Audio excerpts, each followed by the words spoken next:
Hello my dear student, कैसे हो आप। करनी पब्लिक ऑनलाइन क्लासेस में आपका स्वागत है। आज हम आपके लिए लेके आए हैं सॉल्यूशन का लेक्चर नंबर 7। अच्छा, कल हमने लेक्चर नंबर 6 के बारे में बात की थी। आज हम लेक्चर नंबर 7 के बारे में बातचीत करने वाले हैं। अच्छा, लेक्चर नंबर 6 में हमने पढ़ा था अवाष्पशील विलय युक्त विलयन के लिए राउल का नियम। तो देखिएगा, मान लीजिएगा हमारे पास ये कोई विलायक है। जो विलायक जो है हमारा वो क्या है, लिक्विड। विलायक हमारा कैसा है, लिक्विड, है ना। विलायक को हम ऐसे रिप्रेजेंट करते हैं, ये विलायक के मॉलिक्यूल्स है ना। तो जब हम विलायक को गर्म करेंगे तो ये जो मॉलिक्यूल्स है, जो सतह पर जो उपस्थित मॉलिक्यूल्स है, इनकी क्या बन जाएगी, वाष्प, है ना। और ये वाष्प द्रव पर क्या डालेगी, ये वाष्प जो है वो द्रव पर क्या डालेगी, दाब। इस दाब को बोलेंगे हम पी ए नॉट। क्या बोलेंगे, पी ए नॉट, है ना। अच्छा, और यहाँ पर हमारा विलेय जो है, विलेय यहाँ पर हमारा ठोस, यानी कि विलेय की वाष्प नहीं बनने वाली है ना। विलेय जो है हमारा कैसा है, ठोस, है ना, अवाष्पशील है। देखो हम क्या पढ़ रहे हैं, अवाष्पशील विलेय युक्त विलयन के लिए राउल का नियम। यानी कि जो हमारा विलेय विलेय है वो कैसा है, ठोस। और हम जानते हैं ठोस पदार्थ की वाष्प नहीं बनती है, या फिर बनती है तो बहुत कम मात्रा में बनती है। अब हम क्या करते हैं, विलेय और विलायक को मिला देते हैं, विलेय और विलायक को मिला देते हैं, जिससे क्या बनेगा, विलियन, है ना।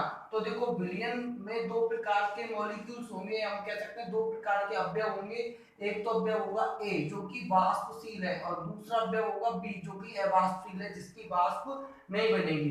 तो ध्यान देना, यहाँ पर जो केवल वाष्प बनेगी, केवल किसकी वजह से बनेगी, अवयव ए की वजह से, यानी कि केवल विलायक की वजह से बनेगी।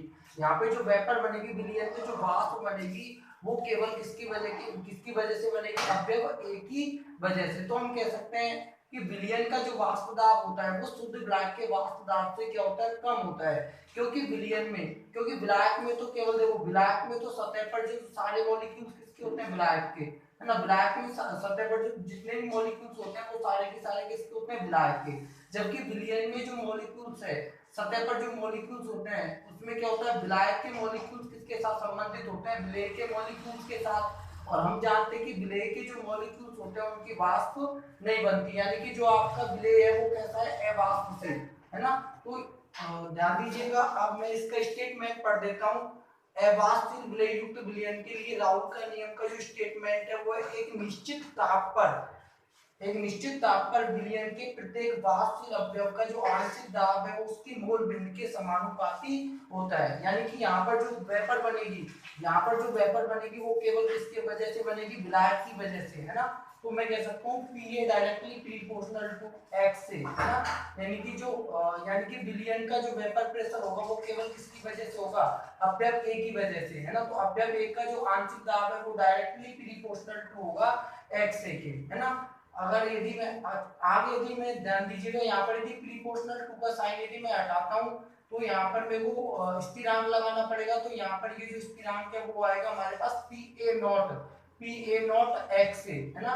अच्छा, यहाँ पर पी ए नॉट क्या है, शुद्ध विलायक का वाष्प दाब। ध्यान दीजिएगा, पी ए नॉट है यहाँ पर शुद्ध विलायक का वाष्प दाब।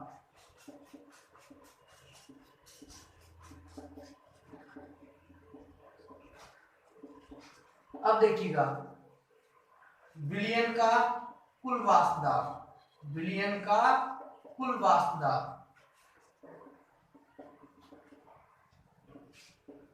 विलयन का कुल कुल वाष्प दाब कितना होगा, P बराबर P A plus P B, है ना। विलयन का जो कुल वाष्प दाब होगा वो क्या होगा, P बराबर P A plus P B. हम जानते हैं कि जो आपका अवयव B है वो कैसा है, अवाष्पशील, तो इसकी वाष्प तो बनेगी नहीं। तो मैं यहाँ पर अवयव बी की वजह से जो वाष्प दाब होगा वो क्या होगा, नगण्य होगा, इसको हम नेग्लेक्ट कर देते हैं।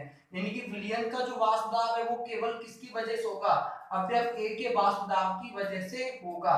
तो P बराबर यहाँ पर मेरे पास आ जाएगा, P बराबर आ जाएगा, पी ए की वैल्यू होती है पी ए नॉट एक्स से, पी ए की जो वैल्यू होती है वो होती है पी ए नॉट एक्स से। और हमने पढ़ा था विलयन में उपस्थित सभी अवयवों की मोल बिंदुओं का जो योग होता है वो कितना होता है, ए, है ना। हमारे पास यहाँ पर देखो कितने अवयव है विलयन में, ए और बी, दो अवयव है। तो विलयन अवयव एक्स है, यहाँ पर क्या अवयव ए की मोल बिंदु, और एक्स भी यहाँ पर क्या अवयव बी की मोल बिंदु। तो ध्यान दीजिएगा, विलयन में उपस्थित सभी अवयवों की मोल बिंदुओं का योग सदैव एक होता है। तो यहाँ से एक्स की वैल्यू मेरे पास कितनी आ जाएगी, एक्स के बराबर आ जाएगा 1 minus X B, 1 minus X B. तो एक्स ए की जगह मैं यहाँ पर क्या लिख देता हूँ, ध्यान दीजिएगा, एक्स ए की जगह यहाँ पर लिख देता हूँ मैं 1 minus X B, 1 minus X B. तो मेरे पास देखो क्या आ जाएगा, पी बराबर पी ए नॉट को जब मैं 1 माइनस एक्स बी से गुना करूंगा तो मेरे पास आ जाएगा P A naught, P A naught minus P A naught X B. Okay. अच्छा, मैं इसको आगे इस प्रकार लिख सकता हूँ, P A naught X B, P A naught X B बराबर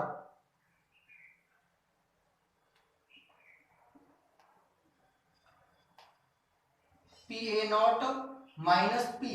अब ध्यान दीजिएगा, P A naught minus P को हम क्या कहेंगे, P A naught minus P को हम यहाँ पर P A naught minus P को बोलेंगे वाष्प दाब अवनमन, वाष्प दाब अवनमन। ये देखो जब हम अनुसंख्यक गुणधर्म पढ़ाएंगे वहां पर ये चीज आने वाली है, तो मैं यहाँ पर आपको थोड़ा सा बता देता हूँ पहले ही, P A naught minus P बराबर क्या, वाष्प दाब अवनमन। अच्छा, वाष्प दाब अवनमन क्या होता है, ध्यान दीजिएगा, जब हम किसी विलयन में जब हम किसी विलायक में अवाष्पशील विलेय मिलाते हैं, जब हम किसी विलायक में क्या मिलाते हैं, अवाष्पशील विलेय, तो क्या बनेगा हमारा विलयन, है ना। तो हम जानते हैं विलयन जो विलयन का जो वाष्प दाब जो होता है, सदैव विलयन का जो वाष्प दाब होता है वो शुद्ध विलायक के वाष्प दाब से कम होता है ना। अच्छा, विलयन के वाष्प दाब को हम कह देते हैं, जैसे विलयन के वाष्प दाब को तो हम पी कह देते हैं, और विलायक के वाष्प दाब को हम क्या कह देते हैं, विलायक के वाष्प दाब को क्या कहते हैं हम, पी ए नॉट। तो जब जब हम किसी विलायक में अवाष्पशील विलेय मिलाते हैं तो विलयन के वाष्प दाब में क्या आएगी, कमी।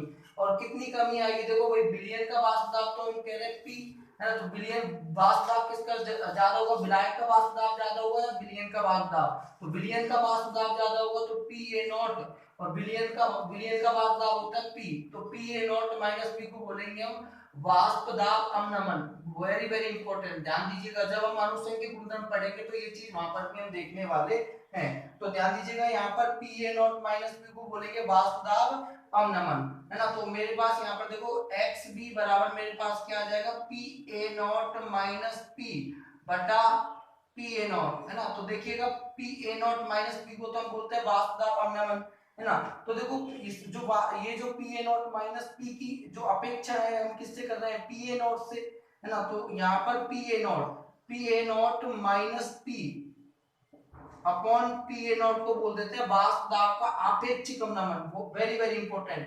P A naught minus P upon P A not को हम बोल देते हैं वाष्प दाब का आपेक्षिक अवनमन।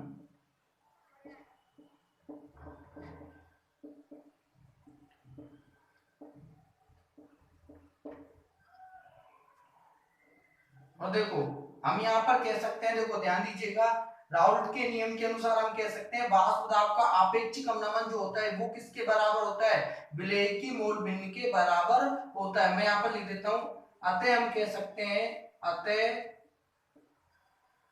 हम कह सकते हैं वाष्प दाब का आपेक्षिक अवनमन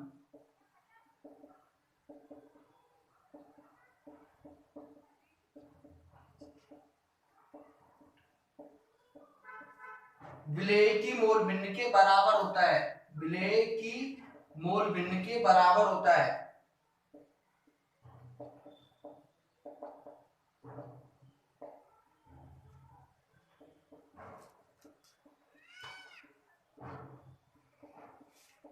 देखो ये स्टेटमेंट जो है बहुत ही इंपॉर्टेंट है, ये जब आगे हम कोलिगेटिव प्रॉपर्टीज पढ़ेंगे यानी कि अनुसंख्यक गुणधर्म पढ़ेंगे तो वहां पर भी काम आने वाला है ना। तो राउल्ट के नियम के अनुसार हम कह सकते हैं कि जो वाष्प दाब का जो आपेक्षिक अवनमन है वो किसके समान होता है, विलेय की मोल भिन्न के बराबर। देखो इसको वाष्प दाब का आपेक्षिक अवनमन क्यों कह रहे हैं, क्योंकि P A naught minus P ये वाष्प दाब अवनमन है और इसकी तुलना हम किससे कर रहे हैं, इसकी तुलना में इसकी अपेक्षा हम किससे कर रहे हैं, पी ए नॉट से। तो इसलिए बोल देते हैं ये क्या है, वाष्प दाब का अपेक्षिक अवनमन, है ना। और वाष्प दाब का अपेक्षिक अवनमन जो होता है वो विलेय की मोल भिन्न के बराबर होता है ना। अब मैं इसके बाद जो हमारा अगला टॉपिक होगा वो होगा आदर्श एवं अनादर्श विलयन।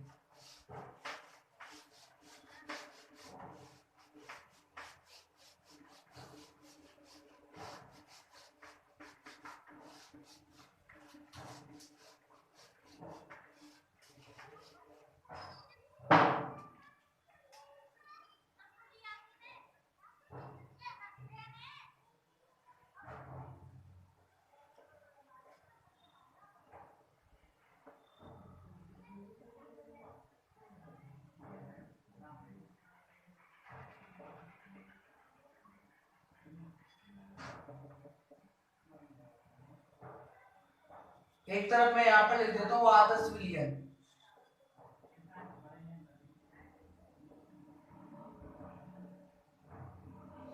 और दूसरी तरफ इधर लिख देता हूँ मैं अनादर्श विलयन। आदर्श विलयन को अंग्रेजी में बोलेंगे हम आइडल सॉल्यूशन, और अनादर्श विलयन को बोलेंगे नॉन आइडल सॉल्यूशन। तो देखते हैं आदर्श और अनादर्श विलयन क्या होता है। तो ध्यान दीजिएगा, अभी हम राउल्ट का नियम पढ़ के आए हैं। अभी हम किसका नियम पढ़ के आए? राउल्ट का नियम। तो ध्यान दीजिएगा, वे आदर्श विलयन की डेफिनेशन होगी, वे सभी विलयन जो ताप एवं सांद्रता की प्रत्येक परस्पर राउल्ट के नियम का पालन करते हैं, है ना। तो एक बार फिर से बोल रहा हूँ, वे सभी विलयन जो ताप एवं सांद्रता की प्रत्येक परस्पर राउल्ट के नियम का पालन करते हैं, क्या कहलाते हैं? आदर्श विलयन। अच्छा, अनादर्श विलयन की क्या डेफिनेशन हो जाएगी? वे सभी विलयन जो ताप एवं सांद्रता की परस्पर राउल्ट के नियम का पालन नहीं करते हैं। यानी कि सिंपली मैं कहूं कि वे विलयन जो राउल्ट के नियम को फॉलो करते हैं वो क्या कहलाएंगे? आदर्श विलयन। और वे विलयन जो राउल्ट के नियम को फॉलो नहीं करते हैं वो क्या कहलाएंगे? अनादर्श विलयन। चलो देखो, आदर्श विलयन के लिए कौन कौन सी शर्तें होती हैं उनके बारे में हम बात कर लेते हैं। तो देखो, पहला पॉइंट देखिएगा कि अवयवों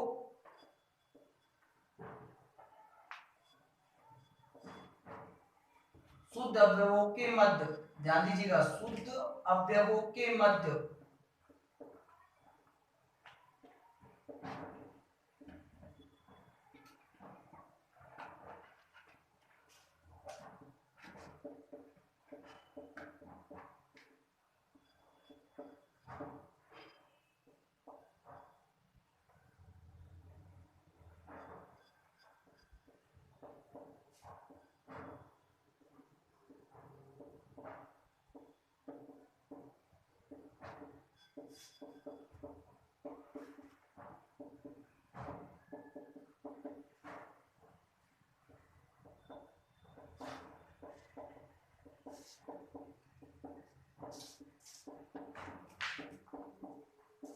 ध्यान दीजिएगा। चलो, इस लाइन को मैं बाद में समझाऊंगा, पहले देखिएगा। जैसे मान लीजिएगा हमारे पास ये हमारे पास कोई विलायक है। अच्छा, विलायक को हम रिप्रेजेंट करते हैं ए से। विलायक को हम किससे रिप्रेजेंट करके चलते हैं? ए से, है ना। अच्छा, विलायक के अणुओं के मध्य जो आकर्षण बल होगा वो कौन सा होगा? ए प्रकार का आकर्षण बल होगा। इसी प्रकार विलेय को हम किससे रिप्रेजेंट करेंगे? विलेय को हम रिप्रेजेंट करेंगे बी से। विलेय को हम किससे रिप्रेजेंट करेंगे? बी से। और विलेय के अणुओं के मध्य जो आकर्षण बल होगा वो कौन सा होगा? बी प्रकार का।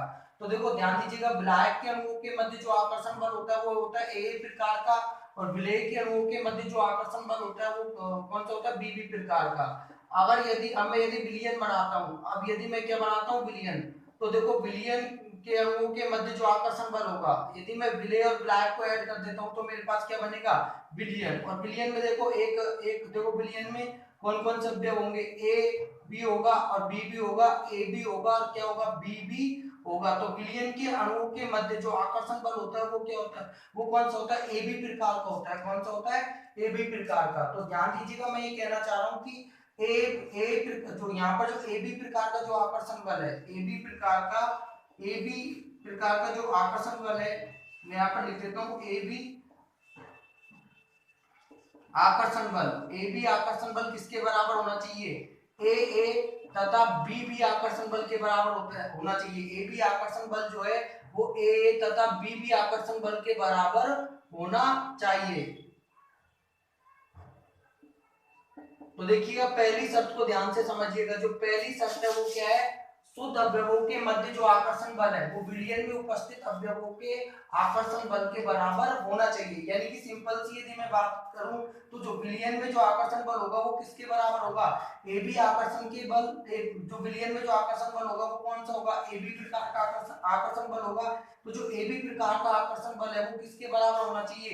ए तथा बी आकर्षण बल के बराबर होना चाहिए, है ना। अच्छा, यहाँ पर क्या होगा? यहाँ पर ध्यान दीजिएगा, अनादर्श विलयन में क्या होगा? जो ए बी प्रकार का जो आकर्षण बल है, ए बी प्रकार का जो आकर्षण बल है वो नॉट इक्वल टू होगा ए तथा बी प्रकार के आकर्षण बल से। ए तथा बी ए बी आकर्षण बल जो है, यहाँ पर ध्यान दीजिएगा, ए बी आकर्षण बल जो है वो नॉट इक्वल टू होगा ए तथा बी आकर्षण बल से। ए तथा बी आकर्षण बल से, है ना। यानी कि यहाँ पर जैसे मान लीजिएगा ये मेरे पास कोई ये यहाँ पर मेरे पास ये विलायक है। अच्छा, विलायक के अणुओं के मध्य बीबी प्रकार का आकर्षण बल होता है।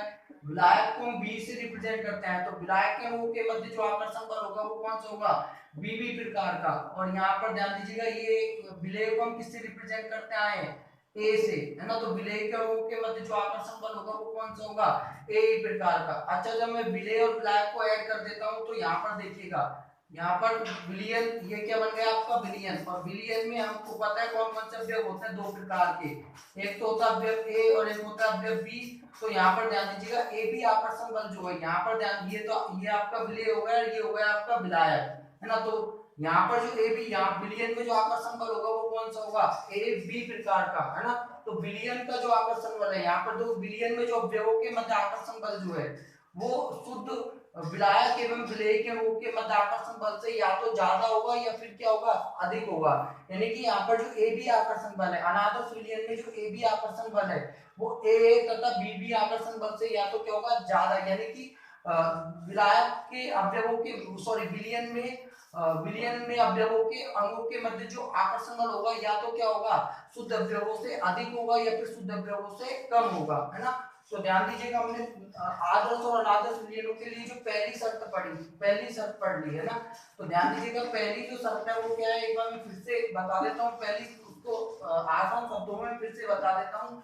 यानी कि ए आकर्षण बल, सॉरी ए बी आकर्षण बल, जो विलियन के अवयवों के मध्य जो आकर्षण बल होता है उसको बोलेंगे हम ए बी आकर्षण बल। ये किसके बराबर होना चाहिए, ए बी आकर्षण बल ए तथा बी बी आकर्षण बल के बराबर होना चाहिए, ए तथा बी बी आकर्षण बल के बराबर होना चाहिए। पहली शर्त, ये आपकी पहली शर्त है। आदर्श विलियन के लिए आपकी कौन सी शर्त है, पहली शर्त, है ना। अब इधर देखो, ध्यान दीजिएगा, अनादर्श विलियन में देखो, अनादर्श विलियन में क्या होगा, यहाँ पर जो ए बी विलियन के अवयवों के मध्य जो आकर्षण बल होगा उसको बोलेंगे ए बी आकर्षण बल। तो यहाँ पर जो ए बी आकर्षण बल है वो नॉट इक्वल टू होगा ए तथा बी बी आकर्षण बल के, बी बी आकर्षण बल के। ये आपका पहला पॉइंट हो गया, है ना। और इसी पॉइंट के आधार पर हम अन्य पॉइंटों को समझने का प्रयास करते हैं। अब देखो सेकंड पॉइंट देखिएगा, यानी कि यहाँ पर जो डेल्टा बी, यानी कि जैसे मान लीजिएगा, मैं पहले समझा देता हूँ कि मान लीजिए ये हमारे पास कोई विलेय है, ये हमारे पास कोई विलेय है ना। विलेय को हम किससे रिप्रेजेंट करते हैं, बी से, है ना। विलेय का जो आयतन है वो आपका 10 ml, विलेय का आयतन कितना है, 10 ml, है ना। और ये आपका विलायक है, विलायक के मॉलिक्यूल्स को हम किससे रिप्रेजेंट करते हैं, ए से। अच्छा, विलायक के अणुओं का जो आयतन है वो भी कितना, 10 ml, है ना। विलायक के अणुओं का जो आयतन है वो भी कितना, 10 ml। अच्छा, अब मैं विलेय और विलायक दोनों को ऐड कर देता हूँ, विलेय और विलायक दोनों को ऐड कर देता हूँ। तो देखो ध्यान दीजिएगा, यहाँ पर क्या बन जाएगा, आपका विलियन बन जाएगा। क्या बन जाएगा, विलियन। और विलियन का जो आयतन है वो कितना होना चाहिए, 20 ml। कितना होना चाहिए, 20 ml। यानी कि मैं कह सकता हूँ दोनों अवयवों को मिलाने पर, दोनों अवयवों को मिलाने पर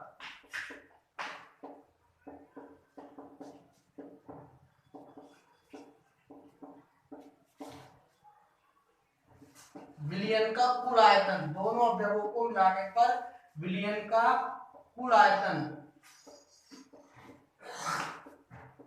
दोनों अवयवों के आयतनों के योग के बराबर होना चाहिए, दोनों अवयवों के आयतनों के योग के बराबर होना चाहिए।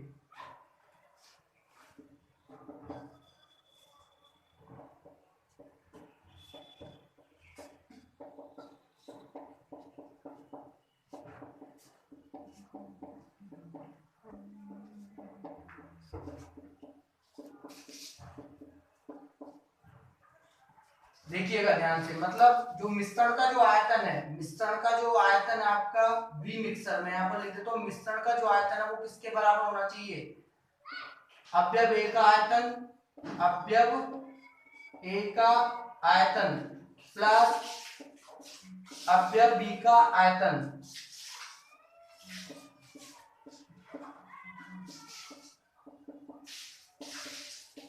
यानी कि मिश्रण में जो परिवर्तन है delta B mixer equal to 0, है ना। मिश्रण में जो मिश्रण के आयतन में जो परिवर्तन है है ना। डेल्टा बी मिक्सर की वैल्यू कितनी होनी चाहिए, 0, है ना।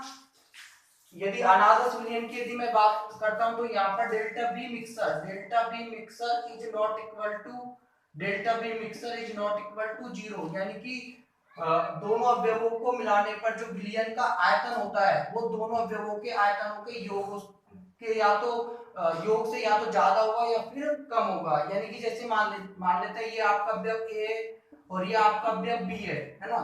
अवयव ए का आयतन मान लीजिएगा 20 ml है और अवयव बी का आयतन कितना है, 30 ml, है ना। सॉरी, अवयव बी का आयतन मान लेते हैं हम 10 ml, क्योंकि विलायक का आयतन ज्यादा होगा और विलेय का आयतन क्या होगा, कम होगा। अब विलयन का आयतन कितना होना चाहिए, जो विलयन बना है उस विलयन का आयतन कितना होना चाहिए, विलयन का आयतन होना चाहिए 20 और 10 30 ml, लेकिन यहाँ पर ऐसा नहीं होता है। यानी कि विलयन का जो कुल आयतन है, विलयन का जो कुल आयतन है वो दोनों अवयवों के आयतनों के योग से या तो ज्यादा होगा या फिर क्या होगा, कम होगा, है ना। ऐसा क्यों हो रहा है ध्यान दीजिएगा, वो हम बाद में बात करेंगे। पहले एक बार मोटा मोटा सा सारे पॉइंटों के बारे में बात कर लेते हैं। तो 2 पॉइंट हो गए। तीसरा पॉइंट देखिएगा यहाँ पर डेल्टा एच मिक्सर, मिश्रण की जो एंथैल्पी में परिवर्तन है, मिश्रण की जो एंथैल्पी में परिवर्तन है वो कितना होना चाहिए, 0, है ना। और यहाँ पर delta H mixer not equal to क्या होना चाहिए, delta H mixer not equal to क्या होना चाहिए, 0। अगर चौथे पॉइंट की यदि मैं बात करता हूँ, चौथा पॉइंट है कि विलियन जो है आपका वो राहुल का नियम का क्या करना चाहिए, पालन। यानी कि जो विलियन का जो कुल आयतन है वो दोनों अवयवों के आयतनों के योग के क्या होना चाहिए, बराबर होना चाहिए। यानी कि P बराबर क्या होना चाहिए, P A naught X A plus P B naught X B, है ना। और यहाँ पर जो चौथी शर्त है वो क्या होगी, यानी कि जो विलयन का जो कुल आयतन है वो दोनों अवयवों के आयतनों के योग से या तो क्या होगा, ज्यादा होगा या फिर क्या होगा, कम होगा। यानी कि P A not equal to P A plus P B, है ना। तो पी बराबर P A not equal to P A naught X A plus P B naught X B, है ना। आज के लिए इतना ही काफी है। कल हम आपको बताएंगे अनादर्श विलयनों के प्रकार। अनादर्श विलयनों के 2 प्रकार होते हैं, धनात्मक विचलन प्रदर्शित करने वाले अनादर्श विलयन और ऋणात्मक विचलन प्रदर्शित करने वाले अनादर्श विलयन। Thanks for watching.